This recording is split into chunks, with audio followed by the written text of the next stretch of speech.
Hello, ninjas and ninjats, and welcome to another episode of the Exposure Ninja Digital Marketing Podcast. My name is Tim Cameron Kitchen, head ninja at Exposure Ninja and best-selling digital marketing author. Now, I bet that you've never thought about using Fiverr as a lead generator for your business, right?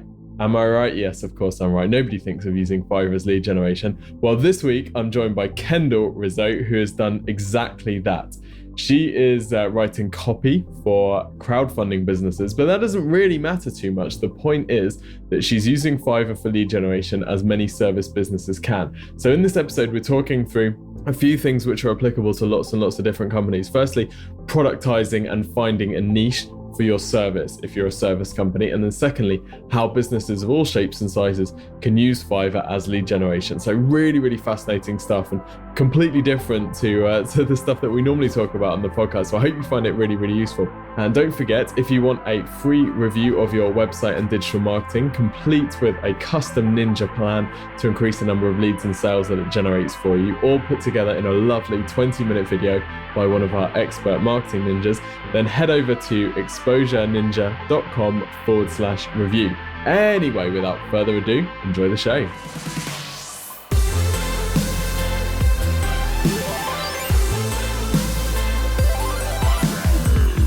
All right, Kendell, well, welcome to the show. Thank you for having me. So you've become known for the amount of money that you make on Fiverr, right? Which is going to sound absolutely crazy to people because, you know, when I heard about it, I was like, okay, so Fiverr, that's where you go to get people to do ridiculously amazing stuff for just $5. So I couldn't imagine that any of the suppliers on Fiverr were making decent money, but you are. So what are you doing differently that other people aren't? Sure. And I was in the same boat as you. When I first started working on Fiverr, I wasn't utilizing it necessarily for the money, thinking that I was going to be able to make this much money on Fiverr. I liked the platform and I liked that I could focus on my offering instead of the wide scope of work that you have to do when you bid on jobs and you're constantly changing clients. So I liked the platform, but initially my goals weren't to make this much money because I didn't know that it was possible. But now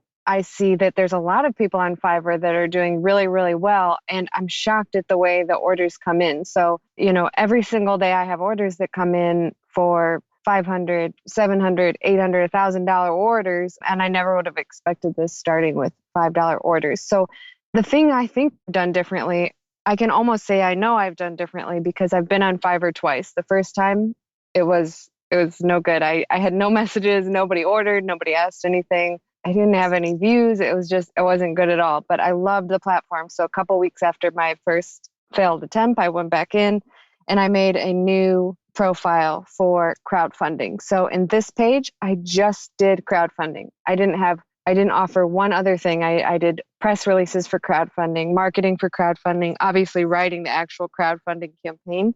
And within 3 hours of posting that profile, I had someone that ordered once, I delivered, they ordered again and again. So within 3 hours, I started to see the difference. And I remember the next morning waking up and having a bunch of orders in my mailbox.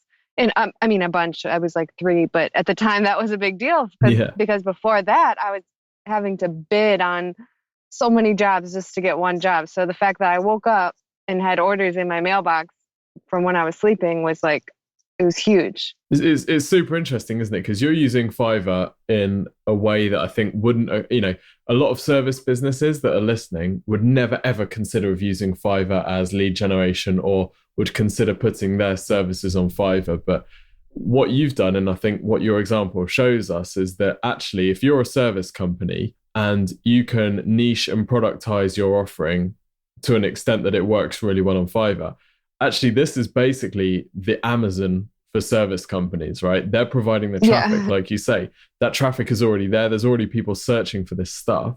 So if you're like an accountant or you're an architect or, I guess whatever, if you're a service company, it's probably worth having a look at this because there's something here, isn't it? You're not having to drive any traffic yourself. And no, I don't spend any money on marketing. I don't pay to be on the site. Obviously, they take a small portion of my sales, but that's only after I close the sale. So there's no upfront costs, which is really important when you're first starting out freelancing. I didn't have the money to create a website or really do anything. So I needed to find, when I speak to high schools or I do speeches, I say that I was the OG lean startup because I didn't have any money because I didn't have any money. It wasn't like I was trying to be lean. I just didn't have money at first to start. And I don't think a lot of freelancers do, but they know they want to start making money on the side or doing it full time. And Fiverr is a great place to do that because, they say you need, 6 or 7 points of contacts before someone will actually buy from you, right? So that's a lot of work to get in front of someone 6, 7 times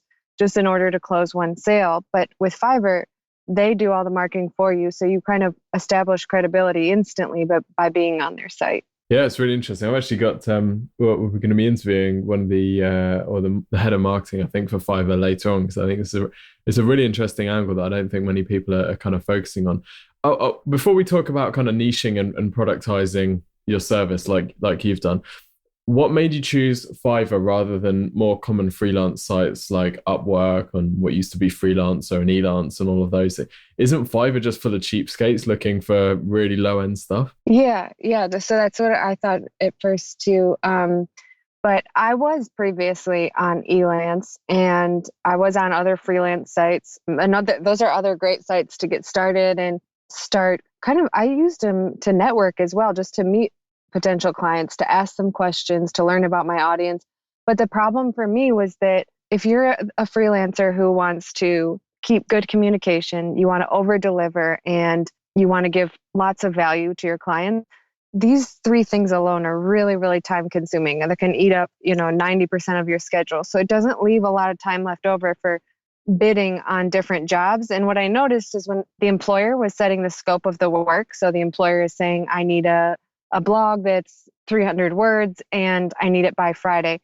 When they were setting the scope, I wasn't able to make the adjustments I needed to get the results they wanted. So I was getting frustrated with how the job that was supposed to be outsourced to an expert was being dictated by the employer, which is okay. That's just the process. But I felt like I could give better results, which is really what we all want. No one wants to pay for a blog. What they want is they want traffic. They want visibility. They want sales.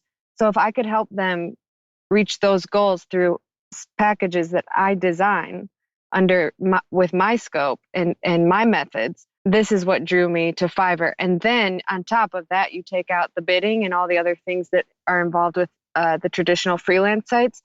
And I noticed I was saving so much time. Fiverr also has a integrated kind of messaging system, and they also have a to-do list in there for you. So it's super organized and all in one place. So you know what is due, when it's due, the notes about the client. It's super, super organized. And this is another thing I noticed when I was freelancing kind of on the traditional sites, is that it was tough to communicate because every company uses different platforms and they use different ways to communicate. They use different software. So by the time I just got set up with a new company, that was a day's worth of work to get, acclimated to a different system. So this is kind of a place where I can work with buyers and they can work with me, and we meet on the same platform. So I'm never going through old emails. How that's the worst feeling when you spend you waste time in your day trying to find that old email that is there and you can't find it. With Fiverr, it's just, here's your orders, here's your clients, and here's their notes and messages. So it allowed me to spend time on what I love doing most, which is helping people reach their goals. There's some really interesting stuff here. I think the fact that it's kind of, like you say, you're setting the scope of the work. So there's probably a lesson for people here about how they productize their own business. And then it's also, I know from buying stuff on Fiverr, it's very specific about what you need to supply before the work begins, isn't it? So it's kind of taking care of that initial, when we're building a website, the hardest thing is always to get the client to send over any information or any copy, right? It takes months sometimes to get these guys to send over copy, whereas Fiverr's like, okay, before this begins, you need to send over this, you need to send over your logo, and it's all kind of systemized for you, isn't it? So then you just log in and succinct. You can see. Yeah. Cool. So that's the kind of execution and how that's kind of processed nice and smoothly. But you've niched your service. You mentioned going from just being general to being very specific on crowdfunding and helping people write crowdfunding pitches, right, or design crowdfunding campaigns. So I think this is something that a lot of businesses could benefit from if they're, general to everyone. They can focus down on one specific area and provide more value. So what do you think the benefits are of niching down in this way, and why did you decide to do it? Well, like I'd said, when I first started freelancing, I was struggling. I was fighting for every client, and the only thing I knew how to do was just to go in with a lower price.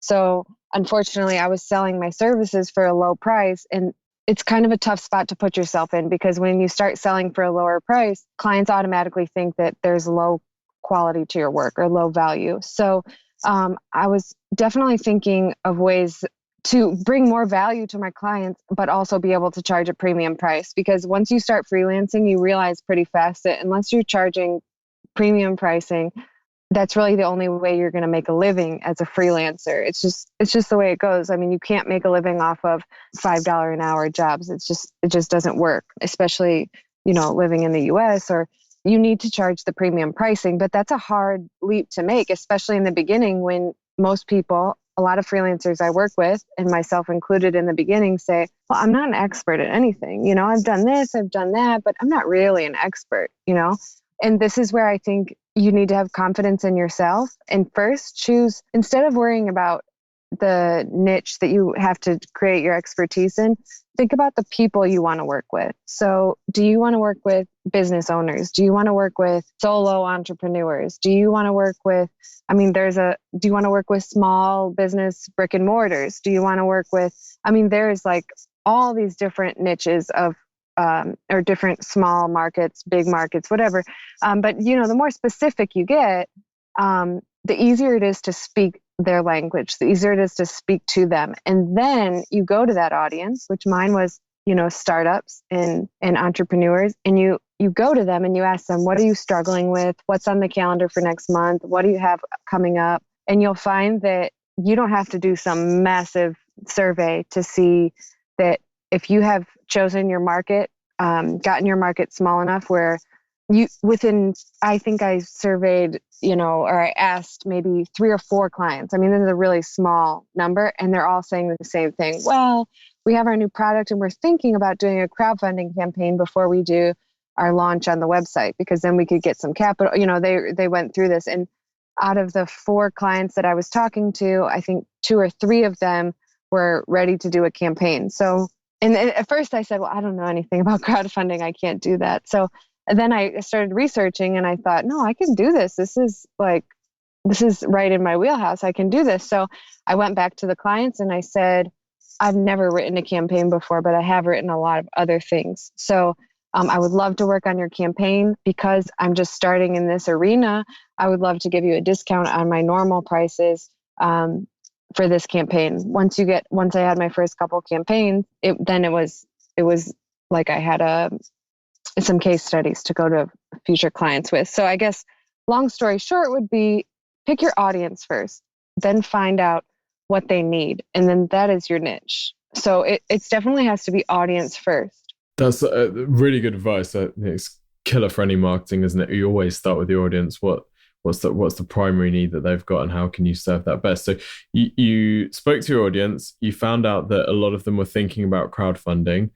Even though you didn't have any experience in crowdfunding, you got some experience by offering them a discount. So you had a body of work to look at, and then once you have that, then obviously you can start noticing similarities between different campaigns, which means that you can systemize things your end. You don't have to put in so much time, but at the same time, the clients are getting a better quality of work because there's working with someone who's experienced in their niche.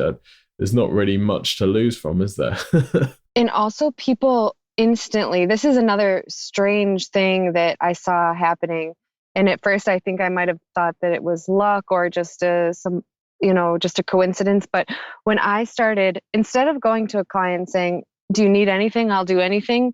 This didn't really go over, this didn't really land me these premium prices that I wanted to sell my services at. But when I started going in as, I'm a crowdfunding expert. I work with crowdfunding campaigns, specifically these types of campaigns, rewards campaigns, Kickstarter, Indiegogo.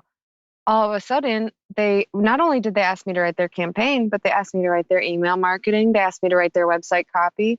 And I never had written website copy before, or, a specific job just for website copy.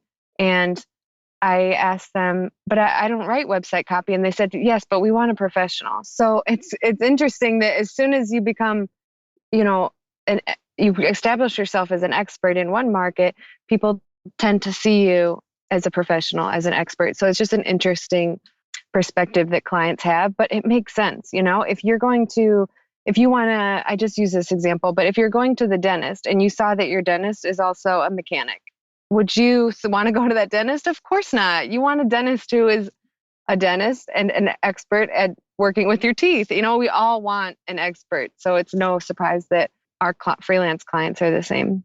Yeah, that's so true. So even though you're kind of niching your front end offer, actually, once you build that relationship, you find that leads to, it kind of naturally leads into other work anyway, which, so, people might be scared. And I think one of the things that would stop people from going niche would be that they'd be worried that they'd be restricting the amount of work they get. So I guess that's one answer to that is, well, you're just using this as a kind of front end. It's just a way to get an introduction, right? But I guarantee any freelancer who's worried about that, and I was too, I was really scared. You don't want to tell someone, no, I don't do that.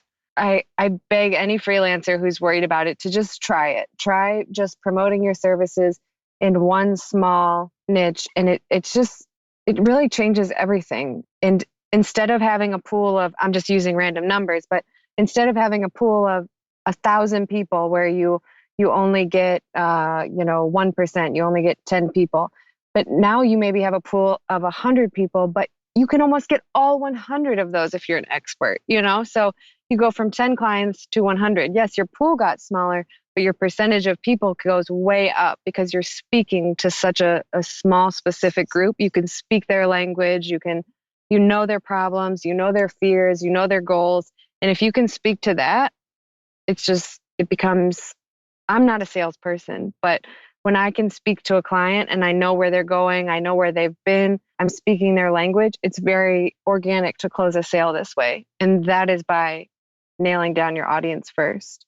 Okay, that's super interesting. And what about people who they're thinking of niching or niching, and then they're like, oh yeah, but I don't know if that's the right one because I don't want to, I don't want to put all my eggs in that particular basket. How can people figure out which niche is right for them?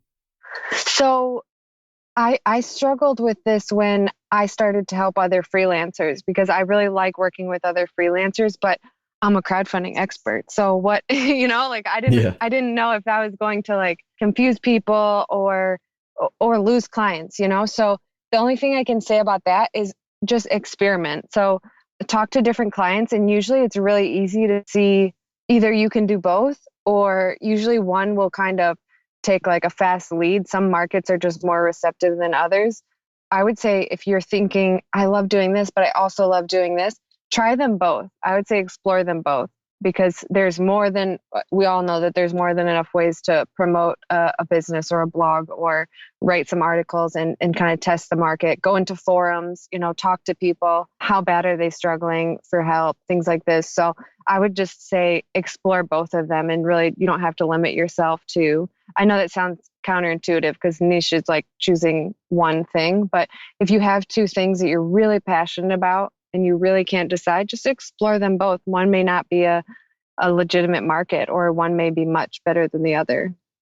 I think you made a really good point about, it sounds like niching would just be one thing, but actually you can have multiple niches. Because when we're building a website and someone's offering a whole bunch of different services, we'll say, okay, at the moment you've got all of your services listed on one page, but if you actually have a separate page for each of those services, you can go into way more depth, and you can it's kind of niching your whole body of services and saying, we've got an entire page about this, we've got testimonials geared around this particular service, we've got all the FAQs that people might have about this thing. So I guess it's using that, isn't it? It's just what we're talking about here is we're talking about giving a really targeted message to someone with a very specific need. That's all we're really doing with niching. So you don't have to restrict yourself to one niche. You could be a crowdfunding expert and a whatever, like a sales copy expert or something like that. It's just, the point is just to not be general.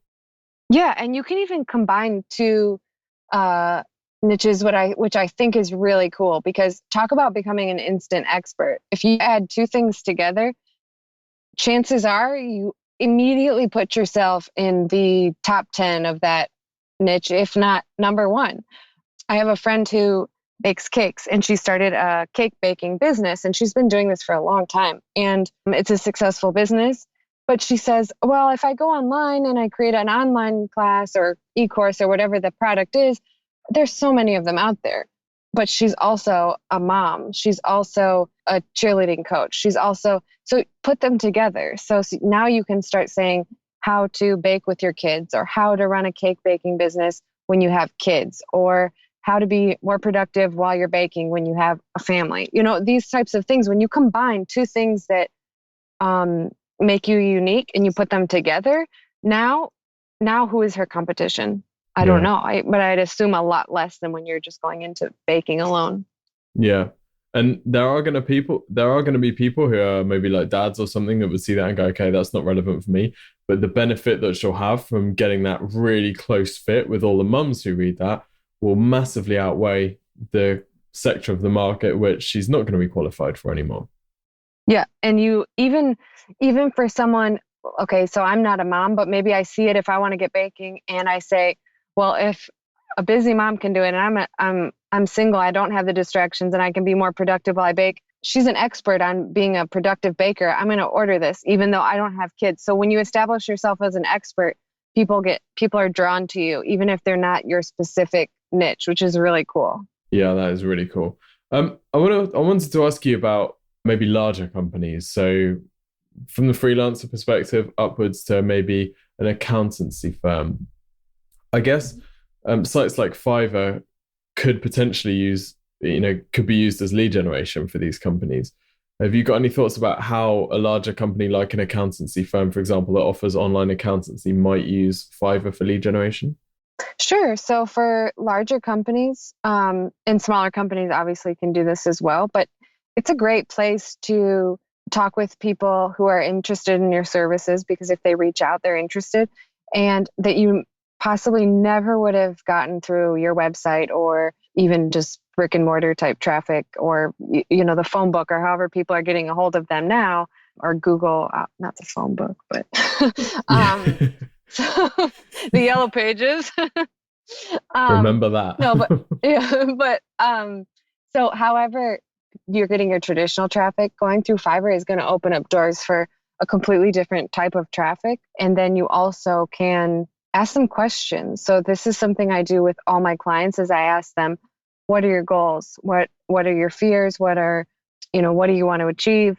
So this is a great place because, like I said, it's so succinct and it's so easy to even give canned responses. You want to give a survey, but you want it to be personal. So you can go in and message the people who write you and say, hey, what are your goals? Or what is your problem with your current accountant? Or when do you want to file next year? I don't know what kind of questions accountants ask, but you can ask those type of questions.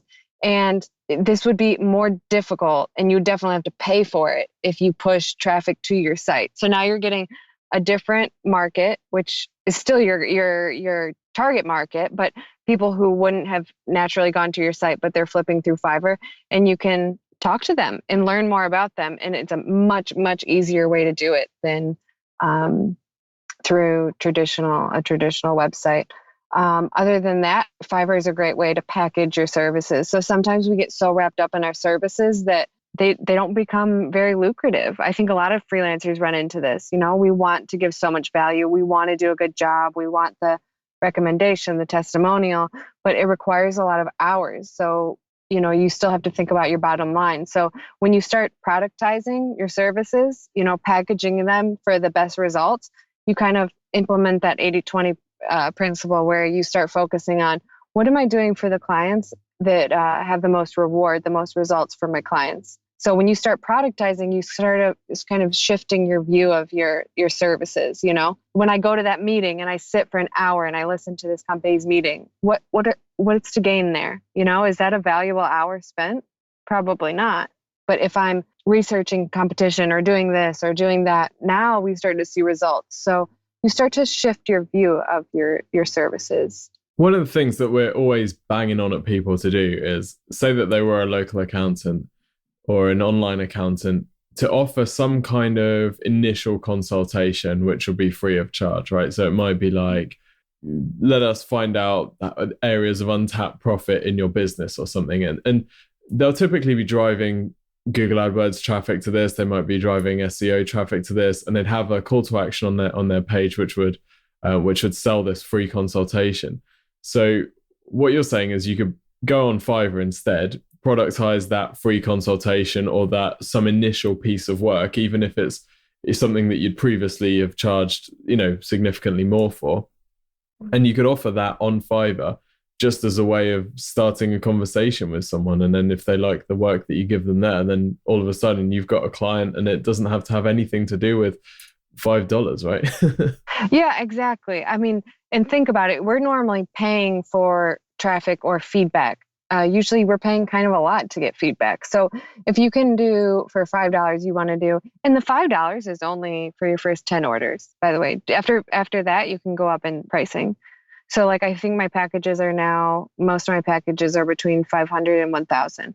So if you were an accountant, you could still do, for me, I would much rather go on Fiverr and pay $100 to talk to an accountant for an hour and say, okay, what's going on here with my taxes or my whatever it is, then go through Google, find a local accountant, drive out there, bring all my paperwork, so give them the express option that people feel like maybe they don't have somewhere else. So it's a cool way to try out other services also. So you get those first 10 orders, you do them for $5 or, you get through that trial period and then you start charging premium pricing.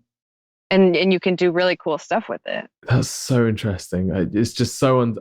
as soon as we finish this, I'm going to go and put our free website and marketing review on Fiverr. It's just, I can't believe I haven't done it already. It's such a good idea. Amazing. But the accountants can also niche. So I've always said that startups, solo entrepreneurs, this is new, right? This is relatively new. This word solo entrepreneur, startup, it wasn't really a thing, 50 years ago. So they're still finding a place in freelancers as well. We're still finding online marketing. We're still finding our place in the career market, the workplace. We don't really have special insurance for our job. We don't have special accountants for our job, and it'll all fall into place. But why not? If I was an accountant, just to keep with the example, why not market to them? Say, I'm an accountant for solo entrepreneurs, or I'm an accountant for startups. So I offer 3 packages and you can get an express consultation. And then if you want, I can, the packages are just solely based on what the needs of a freelancer, of an entrepreneur, a startup, things like this. Yeah. And that'd make it appeal so much more to that audience, wouldn't it? We've actually got a client who does exactly that. I want to ask you about how you market your services on Fiverr. I know you don't drive any traffic, but you still have a product page on Fiverr, don't you, where you tell people about what you do, and have you got any tips for how you present your offering once you're on the site? Well, at first, because I wanted to just super fast go through all those $5 orders, I did offer just really crazy offers. I said that I would write your campaign in 24 hours, or I would write 5 emails for your marketing, for your email copy for your marketing campaign for the crowdfunding campaign. I said I would do that in 5 emails in 2 days or something like this. So, but I didn't mind because I would rather get the experience of doing something really cool and learning more than just trying to bring down my value to meet that $5 price tag. So I didn't really worry about that at first. And then I started to get really busy. So obviously I changed my copy and I focused on just the crowdfunding copy that I was writing and the need for crowdfunding. And then my final change was made when I started interviewing my clients. So I interview all my clients. I just send them, not an interview, but I send them a few questions and they answer it. And I take those words and I kind of study them. And I see a lot of words used over and over, and then I use them in my marketing copy. So I make sure that I'm speaking the dialect of my audience in words that they can not understand, but in speaking their language. So that's basically how I do my copy. And I haven't changed it in a long time. I probably should update it, but it's one of those, you don't fix something that's not broken. Yeah, exactly. Hope it's working. But this is like a really cool thing about creating your niche is once you choose your audience and you learn about them, it's like you know how to speak their language. Moms, when moms are talking, they're like, they can almost just look at each other and they know what the other one is thinking, like, oh my God, I can't believe my kid did that, So every small market has their own dialect. And once you start speaking it as a seller on Fiverr or anywhere, there will be a connection between you and a potential sale, and they'll feel like, okay, this person really gets what I'm going through. Yeah, that's really good advice. Cool. Finally, Kendell, it's been absolutely fascinating. If you could start over with your second Fiverr journey, what would you differently? Would you do anything differently at all, or would you just? I guess you'd niche sooner, right? Yeah, I wish I would have not gone through those struggling in the beginning, because it was tough. Because it took me a long time to go out and freelance, and then you think, oh my gosh, do I not have what it takes, or do I have to go back to a 9-to-5, or this is not good, And I was always raised, you just work harder, more hours, but there's only so many hours in a day. It wasn't working. This mantra of work harder. So if I could start over again, I definitely would have created a niche earlier, and I probably would have even niched further. I think I would have gone with just maybe consumer-facing products, or really dove deep into one specific type of crowdfunding. If I could do it again, I think I might do that, because I just really believe in the power of creating this really specific niche. Awesome. Kendell, thank you so much. This has been really interesting. Thank you for having me. And completely different to anything we've done before. So I think people will find it really useful. Where can people find out more about you? Sure. So I have a crowdfunding website up where people can get information about crowdfunding, and that's successfullyfunded.co. And that's just a resource that I've built over the years so that people, they can have information about crowdfunding. It's sometimes a tough thing to get started on. And the more information entrepreneurs have, I think the better they can figure out if crowdfunding is a good fit for them. And then I just recently, in the past 6 months or so, started helping other freelancers get started, because I realized that I feel like I have things that I can share to help people kind of fast track their freelance career. So that's at leadandlaunch.com. That's leadandlaunch.com. Yeah. Mm-hmm. And that's helping freelancers productize. Okay, perfect. Thank you so much for joining us, Kendell. Thank you for having me. And thank you everyone for listening. Remember, if you've enjoyed this episode, then head over to iTunes, Stitcher, or wherever you found it. Leave us a lovely rating and review. But thank you for listening, and tune in next week.